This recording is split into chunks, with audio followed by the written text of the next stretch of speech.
আজ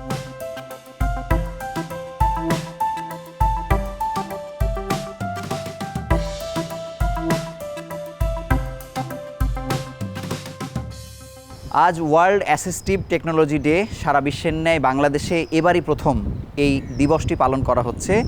প্রতিবন্ধী মানুষের ন্যায় সক্ষম মানুষদের একটি বড় অংশ এই টেকনোলজির ওপর নির্ভরশীল। হেলেন কেলার ইন্টারন্যাশনালের সহযোগিতায় আরোগ্য নিকেতনের বিশেষ পর্বে আজকের আলোচনার বিষয় জীবনের মানোন্নয়নে সহায়ক প্রযুক্তি। এই বিষয়ে কথা বলতে আমাদের সঙ্গে যুক্ত হয়েছেন অধ্যাপক ডাক্তার রোবেদ আমিন স্যার, স্বাস্থ্য অধিদপ্তরের নন কমিউনিকেবল ডিজিজ কন্ট্রোলের লাইন ডিরেক্টর। আপনাকে অভিনন্দন আমাদের সঙ্গে যুক্ত হওয়ার জন্য। ধন্যবাদ। আমরা স্বাস্থ্যের অসংখ্য দিবস সম্পর্কে জানি, আমরা প্রতিদিনই প্রায় পালন করি, কিন্তু এই দিবসটি আমরা নতুন আসলে শুনছি এবার, এবং এও শুনছি যে সারা পৃথিবীতে এটি প্রথমবার পালন করা হচ্ছে। এটির গুরুত্বই বা কী, আসলে এই অ্যাসিস্টিভ টেকনোলজিটা আসলে কি যদি বলেন? অ্যাসিস্টিভ টেকনোলজি ডে এইবার প্রথমবারের মতো সারা বিশ্বে পালিত হচ্ছে এবং 4 জুনকে এটাকে ঠিক করা হয়েছে। অ্যাসিস্টিভ টেকনোলজি আসলে শব্দটা আসছে অ্যাসিস্টিভ প্রোডাক্ট, এটা থেকে। আমাদের দেশের ভিতরে অনেক ধরনের মানুষ আছে এবং অনেক ধরনের মানুষ আছে যাদের নিত্যদিনের কাজের চলার জন্য কিন্তু কিছু অ্যাসিস্টিভ টেকনোলজি প্রয়োজন হতে পারে, অর্থাৎ প্রোডাক্টে যেমন ধরেন একটা বয়স্ক মানুষ, উনি যখন বয়স হয়ে যান তখন তো ওনার চোখের জ্যোতিটা আস্তে আস্তে কমে যেতে থাকে, তখন এই যে চশমা উনি ব্যবহার করবেন, এটাই কিন্তু একটা অ্যাসিস্টিভ টেকনোলজি, একটা প্রোডাক্ট। ঠিক একই রকমভাবে যখন কারো বয়স হয়ে যাচ্ছে, ওনার হয়তো অন্য কোনো শারীরিক সমস্যা নেই, কিন্তু উনি হয়তো কানে কম শুনছেন, এবং এটা কিন্তু আমাদের নিউরোলজিক্যাল প্রবলেমের জন্য হতে পারে। তো এই যে কানে কম শুনছে, দেখা যাচ্ছে যে একটা অ্যাসিস্টিভ টেকনোলজি যদি থাকে, যে একটা হিয়ারিং এইড, একটা ভালো হিয়ারিং এইড, তাহলে কিন্তু উনি নিত্যদিনে অন্যের কথা শুনতে পারেন, কথাও বলতে পারেন। আবার পাশাপাশি আমাদের বাংলাদেশে অসংখ্য ডিসএবিলিটি মানুষ আছে। এটা ফিজিক্যাল ডিসএবিলিটি হইতে পারে, ভিশন হইতে পারে, হিয়ারিং হইতে পারে, পা না থাকতে পারে, হাত না থাকতে পারে। এই যে অসংখ্য ডিসএবিলিটি রোগীরা আছে, তাদেরকে তাদের কর্মক্ষম শুধু না, ভালোভাবে টিকে থাকার মতো একটা কোয়ালিটি লাইফ লিড করার জন্য অনেক সময় অ্যাসিস্টেড প্রোডাক্টগুলো হেল্প করতে পারে। তো এই জন্য এই জিনিসটার গুরুত্বটা আগে বোঝা যায়নি। যখন এটাকে সবার গ্লোবালি ইন্টারন্যাশনালি রিপোর্ট করা হলো, তখন ওনারা ভাবলেন যে এই যে অ্যাসিস্টিভ প্রোডাক্ট, এগুলোকে দিয়ে আমরা একটা ডে পালন করবো, দ্যাটস অ্যাসিস্টিভ টেকনোলজি। মানে এবারের একটি প্রতিপাদ্য দেওয়া হয়েছে, আসলে কি বলতে চাওয়া হয়েছে? এবার প্রতিপাদ্য যেটা বলা হয়েছে, যে একটা প্রথম কথা বলা হয়েছে যে আনলক দি অ্যাসিস্টিভ টেকনোলজি। মানে এটা আসলে ছিল, কিন্তু এমনভাবে ছিল যে অনেকে জানতেন না। তো এটাকে প্রথমবারের মতো আসলে এটাকে আমি বলবো যে আনলক করা হচ্ছে, ডিসকভারের মতো ছিল, মানে কিন্তু জানানো হচ্ছে আর আনলকিং করা। এবং পাশাপাশি যেটা বলা হয়েছে যে ইউনাইট করার জন্য, ইউনাইটের ভিতর ধরেন ইন্ডিভিজুয়াল লোকজন আছেন, ইনস্টিটিউশন আছেন, অনেক অর্গানাইজেশন এগুলো নিয়ে কাজ করে, বসে তাদের সম্মিলিতভাবে তাদেরকে নিয়ে এসে এই জিনিসটাকে আনলক করার কথাই কিন্তু এই বছরের প্রতিপাদ্য হিসাবে ঠিক করা হয়েছে। কিন্তু বাংলাদেশে মানে এই ধরনের মানুষ যাদের এই অ্যাসিস্টিভ টেকনোলজি দরকার, মানে আপনারা আসলে কি জানেন? যেমন একটা গবেষণাতে বলা হচ্ছে যে উন্নত বিশ্বে 90% মানুষ যাদের প্রয়োজন এতদূর পর্যন্ত পৌঁছে গেছে, কিন্তু মিডিল ইনকাম বা লোয়ার মিডিল ইনকাম এই দেশগুলোতে আসলে 10% মানুষ কেবল এই টেকনোলজির কাছাকাছি যেতে পেরেছে। অ্যাবসলিউটলি। মানে যেহেতু এই জিনিসটা আসলে আপনার কোনো সময় সার্ভিসে ছিল না, সেহেতু এটা আমাদের কতটুকু ডিমান্ড আছে, আমরা কতটুকু মানুষের জন্য এটা হেল্পফুল করব, এটা আমাদের আসেনি। প্রথমে এসেছে যখন এটা ফিজিক্যাল ডিসএবিলিটির মধ্যে আসছে। আমাদের এখানে যেটা হলো যে আমরা মনে করি যে লোকটা ডিসেবল, তাকে একটা হুইল চেয়ার দিলাম, এটাই হয়তো একটা অ্যাসিস্টিভ টেকনোলজি তার জন্য সহযোগিতা করবে। কিন্তু এর পাশাপাশি যে অসংখ্য ডিভাইস এবং প্রযুক্তিগুলো রয়ে গেছে, এই জিনিসগুলো আসলে জানা ছিল না। এই যে জানার জন্য আমি মনে করি যে আমাদের এখানে হয়তো উন্নত দেশে যেখানে প্রায় 90% পৌঁছে গেছে, আমরা হয়তো পৌঁছতে পারিনি, কিন্তু ইনিশিয়েটিভটা নেওয়া হয়েছে, এখন আমরা হয়তো ধীরে ধীরে পৌঁছে যাব। এবং প্রাথমিকভাবে আমাদের একটা উদ্দেশ্য হচ্ছে যে আমাদের তো ফিজিক্যাল ডিসএবিলিটির সংখ্যা অনেক বেশি, সব ডিসএবিলিটি প্রায় বাংলাদেশের পপুলেশনের প্রায় 2.4%-এর মতো, অনেক বেশি। তো অনেক বেশি। এদেরকেও যদি আমরা একটা সহযোগিতার মাধ্যমে নিয়ে আসতে পারি তাদের নিত্যদিনের কাজের জন্য, তাহলে অনেক বেশি। এবং এই স্বাস্থ্য অধিদপ্তর তো অবশ্যই মানে ডিভাইসগুলোর মানে ধরন দেখে বোঝা যাচ্ছে যে কানেক্টেড, কিন্তু বাংলাদেশে আসলে এটা নিয়ে কাজ করছে কারা, বা স্বাস্থ্যের সঙ্গে অন্য মন্ত্রণালয় বা অধিদপ্তরের কোনো কোঅর্ডিনেশন হচ্ছে কিনা, বা কি দরকার বলে মনে করেন? এটা আমাদের বাংলাদেশের যে আমাদের মিনিস্ট্রি অফ এডুকেশন আছে, মানে স্বাস্থ্যে যারা শিক্ষা দিচ্ছে নাকি, তারা স্কুলে যেসব শিশুরা যায় তাদেরকে সহযোগিতা করার জন্য অ্যাসিস্টিভ টেকনোলজির জন্য তারা কিন্তু এই কাজ করছিলেন দীর্ঘদিন থেকে। কিন্তু আমরা স্বাস্থ্যের লোকজন ছিলাম না। তারা যেটা করতেন যে কোনো বাচ্চার কি ভিশনের সমস্যা হচ্ছে কিনা তাকে একটা চেক আপ করা, অথবা শোনার সমস্যা হচ্ছে কিনা তাকে একটা ইএনটি চেক আপ করা, এবং এসিস্টিভ টেকনোলজি কোনো না কোনো মাধ্যমে নিয়ে গিয়ে তাদেরকে দেওয়া, যাতে ওরা কমিউনিটিতে ভালো পারফরমেন্স দিতে পারে। কিন্তু তাদের সঙ্গে আমাদের যে স্বাস্থ্যের একটা কোঅর্ডিনেশন করার কথা ছিল, সেটা কিন্তু কখনো ছিল না। তো আমরা এনসিডিসির তরফ থেকে ভেরি রিসেন্টলি একটা অ্যাসিস্টিভ টেকনোলজির একটা কর্মশালা হয় আন্তর্জাতিক, এবং সেখানে আমরা অংশগ্রহণ করি। এই অংশগ্রহণ করার পর তখন আমরা ভাবি যে না, এটা তো আমাদেরকে আসলে ওনারশিপ, আপনাদেরই আসলে কাজ, আমাদেরই কাজ। এবং তখন কিন্তু আমরা শিক্ষার যারা আছেন তাদের সঙ্গে আমরা কমিউনিকেট করি, এবং আমরা বলি যে না, আমরা একসঙ্গে কাজ করতে পারি। যদি এমন হয় যে শিক্ষার পোর্শনটা ওনারা নেবেন, তাহলে আমরা যারা আছে একটা অ্যারেঞ্জমেন্ট আমরা করতে পারবো, এবং শিক্ষা যে স্থলে যেসব কাজগুলো হবে এটা একটা কোঅর্ডিনেশনের মাধ্যমে খুব সহজেই করা সম্ভব। তো এখন থেকে আমার মনে হয় কাজগুলো আমরা হয়তো কোঅর্ডিনেট ওয়েতে করতে পারবো। এবং সরকার ছাড়াও উন্নয়ন সহযোগী সংস্থা যেগুলো আছে, যেমন আমাদের অনুষ্ঠানটি আয়োজন করেছে হেলেন কেলার ইন্টারন্যাশনাল, মানে তারা কিভাবে সহযোগিতা করতে পারে বা তাদের সাথে আপনাদের কোঅর্ডিনেশন কতটা দরকার? অনেক বেশি দরকার। এটা শুধুমাত্র সরকারি ব্যবস্থাপনায় জিনিসগুলো আসলে সম্পন্ন হয় না। আমরা যেসব জায়গায় দেখেছি আর কি, কোনো কোনো কান্ট্রি হয়তো অনেক এগিয়ে গেছে, যেমন ধরেন ইন্দোনেশিয়া, মালয়েশিয়া থেকে শুরু করে অনেকগুলো কান্ট্রি। ওরা কিন্তু ধরেন স্বাস্থ্য, শিক্ষা, সোশ্যাল ওয়েলফেয়ার এইসব মিনিস্ট্রিতে কাজ করেই, পাশাপাশি অন্যান্য হেলথের যেসব ডিপার্টমেন্টগুলো আছে তাদেরকে নিয়ে একসঙ্গে বসে কিন্তু কাজগুলো করে। এবং শুধু গভর্নমেন্ট না, এখানে অনেক নন গভর্নমেন্ট অর্গানাইজেশনগুলো আছে, যেমন আপনি হেলেন কেলারের কথা বললেন, এই ধরনের অনেক অর্গানাইজেশন আছে, তারা কিন্তু এসিস্টিভ টেকনোলজিগুলো নিয়ে আসা অথবা অন্য ধরনের টেকনিক্যাল সাপোর্টগুলো দেওয়া, এসবগুলো কিন্তু করেন। তো ওনাদের সঙ্গে নিয়েই কিন্তু আমরা আসলে কাজগুলো করব। এবং কিন্তু এর সঙ্গে আমি জানতে চাই যে ঢাকার মানুষই কিন্তু মানে এখানে কিন্তু সহজ প্রাপ্যতা তৈরি হয়নি বা সহজলভ্যতা, এটি জেলা পর্যায়ে বা উপজেলাতেও মানুষ যেন পায়, মানে এটাকে আরও সহজ করা, মানুষের কাছে অ্যাভেলেবল করার ক্ষেত্রে কি করা যেতে পারে বলে আপনার মনে হয়? আমাদের এখানে যেমন ধরেন অ্যাসিস্টিভ যে প্রোডাক্টগুলো আছে, এগুলো দেওয়ার কতগুলো কিন্তু অলরেডি কিছু সিস্টেম আছে, যদিও অ্যাসিস্টিভ টেকনোলজির পার্ট হিসেবে ওরা আসতেছে না। যেমন ধরেন আমি উদাহরণ দিতে পারি, ন্যাশনাল আই কেয়ার, ওরা কিন্তু যেমন ধরেন মানুষকে চশমা দিচ্ছে, ভিশন টেস্ট করে গিয়ে সেটা উপজেলা স্বাস্থ্য কমপ্লেক্সের মাধ্যমে হচ্ছে, সেটা প্রান্তিক লোকজন কিন্তু পাচ্ছেন। ঠিক একই রকমভাবে সোশ্যাল ওয়েলফেয়ার একটা প্রোগ্রাম আছে, দেখবেন ইমপ্ল্যান্ট, অর্থাৎ কানে একেবারে শোনে যেসব শিশুরা আছে তাদেরকে অপারেশন করে ইমপ্ল্যান্ট করে দেওয়া, এটা কিন্তু আরেকটাও টেকনোলজি। তো এই টেকনোলজি সবগুলোকে আসলে কম্পাইল করে এক জায়গাতে নিয়ে আসা অথবা একটা স্ট্র্যাটেজি তৈরি করা, এটা কিন্তু বাংলাদেশে কখনো ছিল না। তো আমরা যেটা করার চেষ্টা করেছি যে এবছর যে আসলে প্রোডাক্টগুলো কোনটা প্রায়োরিটি পাবে, কারণ প্রোডাক্টে তো শেষ নাই। আপনি যে লোকটা অন্তত তাকে ব্রেল দিয়ে হাঁটছেন, অথবা কেউ কথা বলছে টেক্সট হয়ে যাচ্ছে, এআই টেকনোলজির মাধ্যমে কোনো না কোনোভাবে এটা হিয়ারিং হেল্প করতেছে, এগুলো সব টেকনোলজি তো আপনারা যদি অন্তত সিলেক্ট করে দেন বা আমরা যদি সিলেক্ট করে দিই, বা দামের ক্ষেত্রেও যদি একটু এক্স্যাক্টলি। তো সেই জন্য আমরা প্রায়োরিটি সিট করে যাওয়ার জন্য যেটা প্রয়োজন এবং একটা স্ট্র্যাটেজি দেশের দরকার যেটা, সেটা আমরা কিন্তু নিয়ে এখন কাজ যেন মানে বিশৃঙ্খলাও যেন না হয় আর কি। আপনাকে অসংখ্য ধন্যবাদ। আমরা ছোট্ট একটি বিরতি নিয়ে আবার আলোচনায় ফিরছি।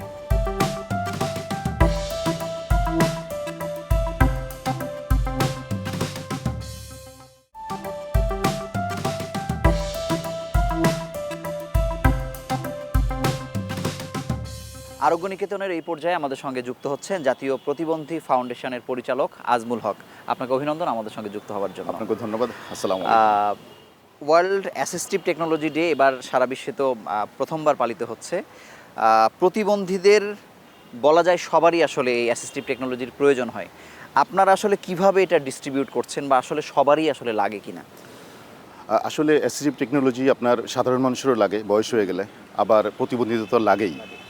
আমাদের জেলা পর্যায়ের অফিস আছে, প্রত্যেক জেলায় আপনার আমাদের প্রতিবন্ধী কর্মকর্তা কাজ করেন। আমরা সেখান থেকে চাহিদা নেওয়ার পরে আপনার হচ্ছে আমরা সেভাবে আমরা ক্রয় করি, বছরের প্ল্যান থাকে আমাদের, এবং আমরা ইন্টারন্যাশনাল টেন্ডারের মাধ্যমে ইজিপির মাধ্যমে এগুলো ক্রয় করি, এবং ক্রয় করে আমরা কোয়ালিটি কনফার্ম করে আমরা মাঠ পর্যায়ে এটা বিলি করি, এবং জেলা পর্যায়ে থেকে এগুলো বিলি করা হয়। এগুলোকে আপনারা সম্পূর্ণ বিনামূল্যে দিচ্ছেন কিনা? যে এগুলো সম্পূর্ণ বিনামূল্যেই দেওয়া হয়। এখানে আসলে কোনো কস্ট কারোর কাছ থেকে নেওয়া হয় না, এগুলো বিনামূল্যে, এবং সাধারণত গরিব মানুষরা আমাদের কাছে আসে। আমরা যদি প্রোডাক্টের নামগুলো জানি যে কোন কোন প্রোডাক্টগুলো আসলে সরকারিভাবে সরবরাহ করা হচ্ছে? আমরা সাধারণত হুইল চেয়ারটা একটু বেশি দিই, এটার চাহিদা অনেক বেশি। আমাদের সাদা ছড়ি আছে, আমাদের চশমা আছে, এবং কিছু কাস্টমাইজ, অনেক সময় দেখা যায় মানুষের হাতের সমস্যা, পায়ের সমস্যা, সেগুলোও কাস্টমাইজ করে আমরা লোকাল মার্কেট থেকে দিই। তার বাইরেও আপনার অনেক সময় মানে অসুস্থ মানুষদের কিংবা প্রতিবন্ধী ব্যক্তিদের ব্যবহার্য বিভিন্ন কমোড, চেয়ার, আপনার সাইকেল এগুলো আমরা বিতরণ করি মানুষের চাহিদা অনুযায়ী। অনেক কিন্তু সময় এগুলো তো আপনাদের সবকিছু কি কিনে আনতে হয়, হ্যাঁ সবই আমাদের কিনতে হয়। কিন্তু এটা কি বাংলাদেশে উৎপাদন করা বা এই বিষয়ে কোনো পরিকল্পনা আপনাদের আছে কিনা? হ্যাঁ আমাদের পরিকল্পনা আছে এটা। আমাদের A2I একটা কাজ করেছে, বিশেষ করে সাদা ছড়ি নিয়ে আমরা বাইরে থেকে যেটা নিয়ে আসে, অনেক সময় আমাদের যারা আমাদের স্টেক হোল্ডার তারা অনেক সময় কমপ্লেন দেন যে এটা কাজ করছে না ঠিকমতো, অনেক সময় নেটওয়ার্কিংয়ের সমস্যা হয়, আমাদের রাস্তাঘাটগুলো কাস্টমাইজ না, ব্যবহার উপযোগী না। আমাদের A2I একটি প্রোডাক্ট করেছে, বিশেষ করে সাদা ছড়ি। এটা আমাদের যারা স্টেক হোল্ডার আছেন, আমাদের যারা এই ব্যবহার করেন এই সাদা ছড়ি, তারা এটা পছন্দ করেছে। তো এইটা কিভাবে করা যায়, কিভাবে আমাদের মেশিন টুলস ফ্যাক্টরি কিংবা অন্য কোথাও আমাদের যে কারখানাগুলো আছে সেখান থেকে তৈরি করা যায় কিনা, এগুলো নিয়ে আলোচনা হচ্ছে। আমার মনে হয় অচিরে আমরা এবং এটাকে সহজলভ্য করা, মানুষ যেন চাইলে কিনতেও হ্যাঁ পারে, বাজারও এভাবে যাবে, আপনাদের এটা পরিকল্পনা। বাজারও যাবে যেন লোকাল মার্কেটে এগুলো পাওয়া যায় এবং সেটা যে কোনো জন কিনতে পারে। এখন সব মানুষ তো আর আমার কাছে নিবে না, বটে। যারা সচ্ছল মানুষ তারা আসলে আমার কাছে আসবে না। আমরা সে যেন হয়তো গরিব নিজে মানুষদের বিদেশ বিষয়টা থেকে নিশ্চিত নিজেও কিনে করতে নিয়ে পারি। আসতে পারে। হ্যাঁ সেও যে কিনতে পারে এরকম আর কি, এবং আসলে এটা মার্কেটে চলে আসবে ইনশাল্লাহ। অন্যান্য মন্ত্রণালয়ের সঙ্গে আপনাদের কোনো কোলাবোরেশন আছে এই বিষয়ে? মানে কোলাবোরেশন বলতে আমরা তো সমাজ কল্যাণ মন্ত্রণালয়ের কাজ করি, আপনারা জানেন। এর বাইরে আমাদের হেলথের সাথে কাজ করতে হয়, আমাদের লোকাল গভর্নমেন্টের সাথে কাজ করতে হয়, ইভেন সরকারের সেন্ট্রাল গভর্নমেন্টের সাথে আমাদের কাজ করতে হয়। তো স্বাভাবিকভাবেই মানে এইটা আসলে এখন তো বোঝেন যে এসডিজির এই যুগে সকল মন্ত্রণালয়ের সাথে আমরা কানেক্ট, সমন্বিতভাবে কাজ করতে হয়। সমন্বিতভাবে আমরা কাজ আমরা করছি। দেখছি যে এটা নিয়ে উন্নয়ন সহযোগী সংস্থা তারা কাজ করছে বা অ্যাডভোকেসি করছে, আপনাদের সঙ্গে তাদের কোলাবোরেশনটা কি রকম? হেলেন ক্লের সাথে আমরা কাজ করার চেষ্টা করছি, আমাদের ব্র্যাকের সাথে কিছু আমরা এমইউ করার চেষ্টা করছি, এবং অন্যান্য বিভিন্ন এনজিও আছে যারা আপনার হচ্ছে এদেরকে নিয়ে কাজ করে, তো তাদের সাথে কিন্তু আমরা কাজ করছি। এবং আমরা আমাদের বিভিন্ন কমিটিতে তারা কিন্তু আছে, এবং কোনো কাজে আমরা আসলে আমাদের স্টেক হোল্ডারদের পরামর্শ ছাড়া কিন্তু করি না। কিন্তু একটি গবেষণা, আন্তর্জাতিক গবেষণা বলছে যে আমাদের মতো দেশে এটা 10 to 15% মানুষের কাছে এই ধরনের টেকনোলজি গেছে। মানে চ্যালেঞ্জটা কি, মানে আমরা আরও বেশি মানুষের কাছে পৌঁছাতে চাইলে কি করা যেতে পারে? মূলত যেটা চ্যালেঞ্জ, আমাদের কমিউনিকেশনের গ্যাপ আছে। সত্যি কথা বলতে অনেক অনেকে হয়তো মানুষ জানেই না তার যে দরকার। এই জিনিসগুলো আমরা প্রোভাইড করছি। তো স্বাভাবিকভাবে তারা হয়তো আমাদের কাছে আসে না। অনেক মানুষ অন্য জায়গায় যায়, ভুল জায়গায় যায়, যে সেখানে তো প্রতারিত হয়। অনেক সময় অনেক প্রতিষ্ঠান আছে যারা ব্যবসা করে, তারা উল্টোপাল্টা জিনিস দিয়ে দেয়। তো স্বাভাবিকভাবেই কিছু সমস্যা তো হয়ই। তো আমরা আরও প্রচার চাই, এই যেমন আপনারা কথা বলছেন, আমরাও আসলে কথা বলছি। আমরা বিভিন্ন সিটি কর্পোরেশন, পৌরসভা, জেলা প্রশাসন, জেলা পরিষদ, তাদেরকে আমরা পত্র দিচ্ছি, তাদের সাথে যোগাযোগ করছি। আমাদের যারা মাঠ পর্যায়ের অফিস আছে সেগুলো বাড়ানোর চেষ্টা করছে, এবছর আরও 20টা বাড়বে আমাদের অফিস।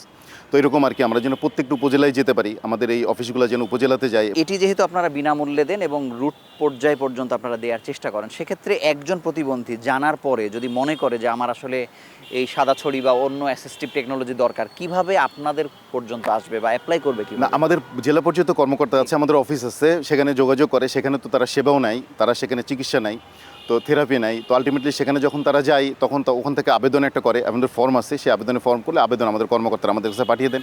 পাঠিয়ে দিলে যদি আমাদের মনে হয় যে এটা মানে জাস্টিফাইড, তাহলে আমরা তখন এখান থেকে প্রসেস করে বাকিটা আমরা দিয়ে দিই।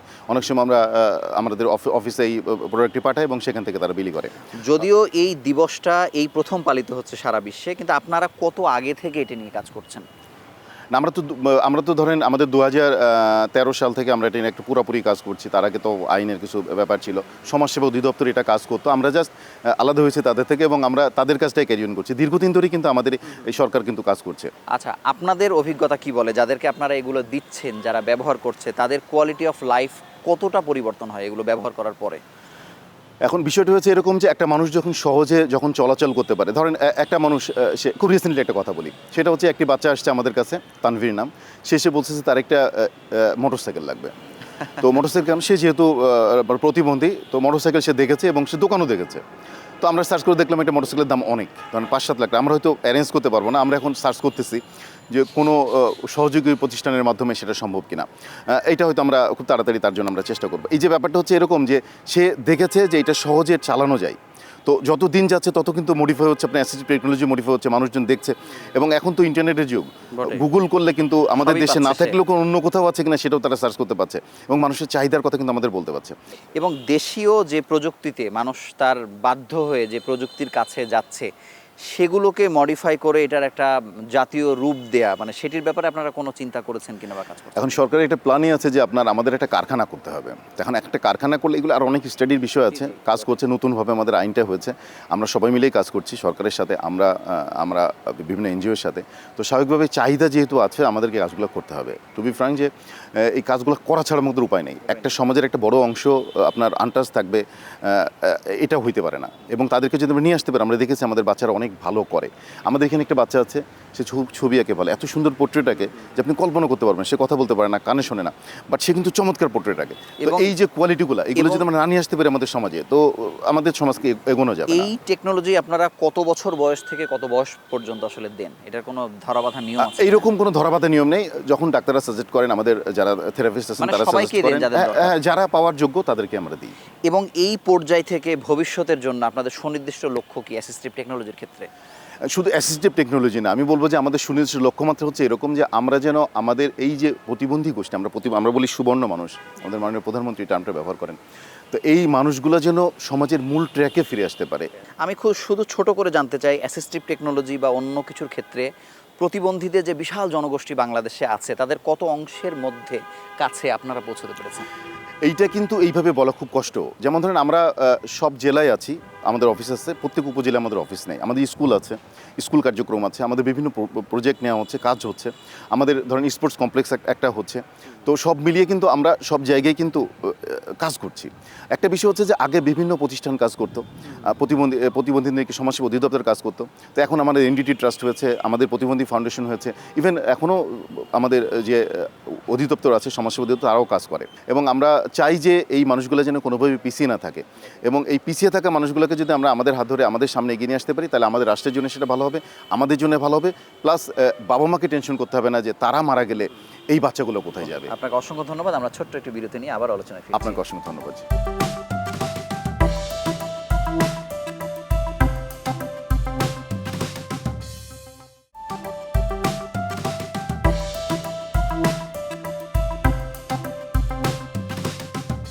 আরোগ্য নিকেতনের এই পর্যায়ে আমাদের সঙ্গে যুক্ত হয়েছেন আরও দুজন অতিথি। আমাদের সঙ্গে আছেন doctor Afsana Habib Shiuli, head of program, স্বাস্থ্য ও পুষ্টি, হেলেন কেলার ইন্টারন্যাশনাল। আমাদের সঙ্গে আরও আছেন মোহাম্মদ সাইদুল হক, তিনি নির্বাহী পরিচালক, বার্ডো। একই সঙ্গে তিনি 2023 সালে 21 পদক পেয়েছেন সমাজসেবায়। আপনাদের দুজনকে আমাদের সঙ্গে যুক্ত হওয়ার জন্য আন্তরিকভাবে অভিনন্দন জানাচ্ছি। আমি প্রথমেই আপার কাছেই জানতে চাইব যে অ্যাসিস্টিভ টেকনোলজি, যেহেতু এবারই প্রথমবার এই দিবসটি উদযাপন হচ্ছে, হেলেন কেলারের সঙ্গে আসলে এটার সম্পৃক্ততা আসলে কোন জায়গায়? অ্যাসিস্টিভ টেকনোলজি এবার প্রথম ওয়ার্ল্ডে অ্যাসিস্টিভ টেকনোলজি ডে পালন করা হচ্ছে, এবং হেলেন কেলার শুধু নয়, বাংলাদেশে আসলে অনেকগুলো নন গভর্নমেন্ট অর্গানাইজেশনই সরকারের সাথে সহযোগী হিসেবে কাজ করছে, এবং সেক্ষেত্রে হেলেন কেলার আছে, সাইট সেভার্স আছে, সিবিএম গ্লোবাল আছে, আইসিআরসি আছে, যারা কাজ করে যাচ্ছে, এবং সরকারের সাথে সবাই আসলে আমরা সম্পৃক্ত হয়ে একসাথে কাজ করার জন্য কাজ করছি। এবং শুধুমাত্র আপনি যেটা বলছেন যে হেলেন কেলারের সম্পৃক্ততা কোথায়, এই প্রশ্নে যদি আসি, আমরা অ্যাসিস্টিভ টেকনোলজি নিয়ে গত 2023 সাল থেকে কাজ শুরু করেছি। আমাদের এই কাজটি একই সাথে বাংলাদেশ এবং নেপাল, দুইটি দেশে মাল্টি কান্ট্রি প্রজেক্ট হিসেবে, প্রকল্প হিসেবে আছে। এবং এখানে যেটা আমরা দেখার চেষ্টা করছি যে কোনো দেশেই যদি আমরা অ্যাসিস্টিভ টেকনোলজি এই সার্ভিসটা, এই সেবাটা সরকারের মাধ্যমে যারা সেবা গ্রহণকারী তাদের কাছে যদি একদম প্রান্তিক পর্যায়ে পৌঁছে দিতে চাই, তাহলে আসলে আমাদের কিছু তথ্য উপাত্তের দরকার হয়। সেই এভিডেন্স তৈরি করার জায়গাটাতে আসলে হেলেন কেলার এখন কাজ করছে, এবং একই সাথে অ্যাডভোকেসি করা। তো আমাদের মূল কাজ যদি আমরা বলি, তাহলে আমরা তিনটা অ্যাসিস্টিভ টেকনোলজির ওপরে তিনটা অ্যাসেসমেন্ট করছি। সেটা হচ্ছে যে দেশের সামগ্রিক অবস্থাটা দেখার জন্য, এবং এখানে WHO কিছু গাইডে যে অ্যাসেসমেন্ট আছে, যেমন আমরা করছি র্যাপিড অ্যাসেসমেন্ট টেকনোলজি অ্যাসেসমেন্ট রাটা, assistive technology capacity assessment ATSC, এবং systemic assessment of rehabilitation situation STARS. এই তিনটার মাধ্যমে আমরা দেখতে পারবো আসলে আমাদের দেশের অ্যাসিস্টিভ টেকনোলজি প্রয়োজনীয়তাটা কোথায় আছে, গ্যাপ কোথায় আছে, এবং আমরা কিভাবে সেই জায়গায় পৌঁছতে পারবে। সেই বিষয়গুলো নিয়ে আমরা রিপোর্ট তৈরি করে সরকারকে বলবো, তাদের যেভাবে তারা সার্ভিস দিচ্ছে সেখানে এই জিনিসগুলোকে যাতে অ্যাডাপ্ট করে, সেই অ্যাডভোকেসিগুলো করব। টেকনোলজিগুলোর জন্য আমার কি পরিমাণ খরচ হবে, সেই বিষয়গুলো আমরা তুলে সরকারের কাজকে একটু সহজ করে দেওয়া, যে মানে আমি যদি বলি যে আমরা গ্রাউন্ড ওয়ার্কটা করে দিচ্ছি সরকারকে, পরবর্তীতে যাতে তারা তাদের কাজগুলোতে এই স্মুথলি যেন করতে পারে। আপনাকে ধন্যবাদ। মোহাম্মদ সাইদুল হক, আপনার কাছে জানবো যে আপনি একজন দৃষ্টি প্রতিবন্ধী হিসেবে অ্যাসিস্টিভ টেকনোলজির অনেক কিছুই আসলে আপনি ব্যবহার করছেন, মানে আপনার কত কিছু এরকম ব্যবহার করা লাগে যদি বলতেন।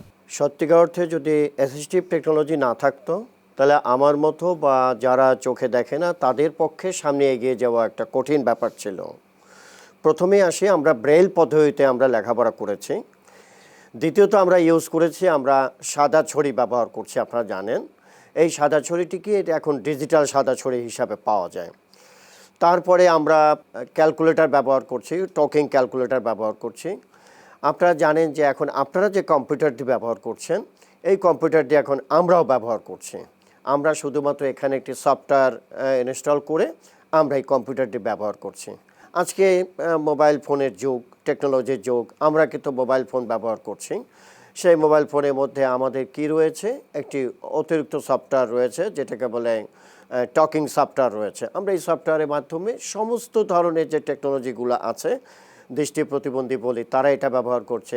তার মানে আমার জীবনকে, আমাদের প্রতিবন্ধী মানুষের জীবনকে টেকনোলজি, অ্যাসিস্টিভ টেকনোলজি সহজ করে দিয়েছে, দক্ষ করে দিয়েছে, আমাদেরকে সমাজে মূল স্রোতধারায় সম্পৃক্ত করতে মানে আপনি তার উজ্জ্বল দৃষ্টান্ত এই কারণে যে আপনি মানে এই এত কিছু ব্যবহারের মধ্য দিয়ে আপনি বাংলাদেশের সর্বোচ্চ পুরস্কার 21 পদকপ্রাপ্ত হয়েছেন। তার মানে আপনি যদি এটি না করতে পারতেন এই প্রযুক্তিগুলো, তাহলে হয়তো এতদূর যাওয়া আপনার ক্ষেত্রে হয়তো এটা সম্ভব হতো না। আপনার কাছে আসবো, আপনার কাছে জানবো যে এই কাজগুলো করতে গিয়ে আপনাদের সম্পৃক্ততা বা 1 বছরে কাজ করতে গিয়ে আপনারা আসলে মাঠের পরিস্থিতি আসলে কেমন দেখলেন?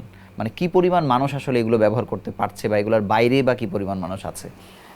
প্রথমে আমরা যেটা বলি যে আমরা কিন্তু সমস্ত কাজই আমরা একদম সরকারের সাথে খুবই ক্লোজ কোলাবোরেশনে করে থাকি। আমাদের এই প্রকল্পে আমরা মিনিস্ট্রি অফ সোশ্যাল ওয়েলফেয়ারের জাতীয় প্রতিবন্ধী উন্নয়ন ফাউন্ডেশনের সঙ্গে একদম শুরু থেকে কাজ করছি এবং ওনাদের গাইডেন্সে আমরা সব কিছু, এবং আমাদের যে অ্যাসেসমেন্ট 3টা করছি সেগুলো সবসময় আমরা তাদের সঙ্গে কথা বলছি যে আমরা কিভাবে করব।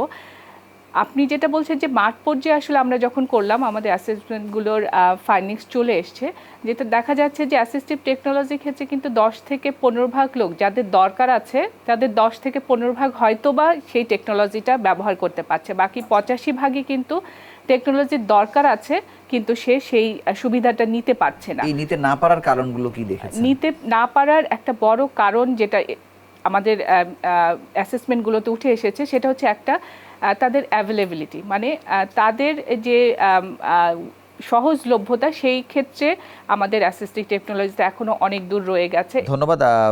আপা যেমন বলছিলেন যে এগুলোর সহজলভ্যতা নিয়ে প্রশ্ন আছে, আপনি যত কিছু ব্যবহার এই যাবৎ করেছেন, সাইদুল হক আপনাকে বলছি, মানে সেগুলো আসলে কিনতে গিয়ে কোনো সমস্যা হয়েছে কিনা বা হাতের নাগালে আপনি পেয়েছেন কিনা, মানে আপনার বাস্তব জীবনের অভিজ্ঞতা জানতে চাই। আমার বাস্তব জীবনের অভিজ্ঞতা হচ্ছে এখন পর্যন্ত বাংলাদেশে আমাদের যে টেকনোলজিগুলো এগুলো অ্যাভেলেবল হচ্ছে না। তো এর একটা কারণও আছে, কারণ আসলে প্রতিবন্ধী মানুষের উন্নয়ন নিয়ে আমরা মাত্র সাম্প্রতিককালে কার্যক্রম শুরু করেছি। আপনি জানেন যে বাংলাদেশ সরকার 2013 সালে প্রতিবন্ধী ব্যক্তি অধিকার সুরক্ষা আইন করেছে। এখন এই আইনটি যখন বাস্তবায়ন হবে তখন আমাদের এই টেকনোলজি বাস্তবায়ন হবে। তাই আমি সরকারের প্রতি আবেদন করব এই আইনটি যাতে কার্যকর হয়, এই আইনের যে মিটিংগুলো হওয়া দরকার সেটি যাতে হয়। আপনাকে অসংখ্য ধন্যবাদ এবং আপনাদের দুজনকে আমাদের সঙ্গে যুক্ত হওয়ার জন্য আন্তরিকভাবে অভিনন্দন জানাচ্ছি। ধন্যবাদ। অ্যাসিস্টিভ টেকনোলজি যারা ব্যবহার করছেন তারা কেবল বাংলাদেশে 10% পর্যন্ত ব্যবহারের দোরগোড়ায় পৌঁছতে পেরেছেন, কিন্তু উন্নত বিশ্বে এটির ব্যবহার 90% পর্যন্ত পৌঁছেছে। আমরাও চাই বাংলাদেশে যাদের ব্যবহার করা প্রয়োজন তারা যেন 80%, 90% পর্যন্ত পৌঁছে যায়, তাহলে একজন দৃষ্টি প্রতিবন্ধী বা শ্রবণ প্রতিবন্ধী তারা মূলধারায় এসে বাংলাদেশের জিডিপিতেও অবদান রাখতে পারবেন। এই ছিল আজকের বিশেষ পর্বে। ভালো থাকুন, সুস্থ থাকুন।